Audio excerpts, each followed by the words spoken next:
Криминалот врз крайбрежјето на Охридското езеро не запира.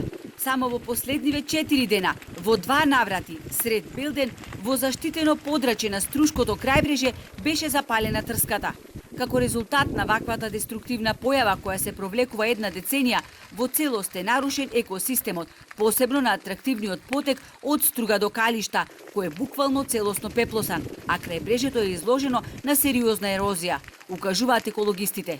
Крајбрежјето на Охридското езеро се претвора во градежно приватно земјиште, се сечи запалената трска, се насипува езерото, се со цел во догледна иднина на таа површина да се изградат објекти.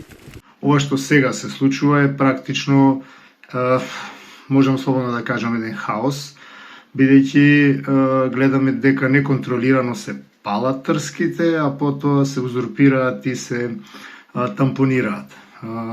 Она кое што навистина го сметам за проблеми како симптоматичен феномен е што секогаш се палат за време на викенд, кога службите не се во функција, а искрено досега не сум запознаен дека општинските служби за заштита на животната средина излегле на терен.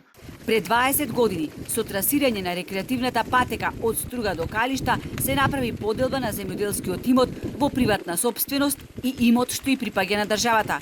Со несовесното работење на општинската администрација, спротивно на сите законски одредби, дел од тоа земјоделско земјиште доби статус на градежно, така што сопствениците на парцелите од едната страна на патеката запоседнаа и непречено стопанисуваат, узурпирајќи имот на Република Македонија.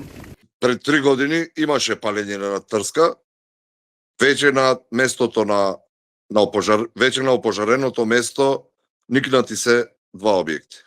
Никој, велат граѓанските активисти, нема ништо против урбанизирање на градот, но мора да има ред. Некој мора да понесе одговорност за овој екоцид. Ваквото дивење и палење на трските во заштитено подрачје е кривично дело. Македонија мора да воспостави целосен мониторинг врз крајбрежјето, сугерираат и природонаучниците.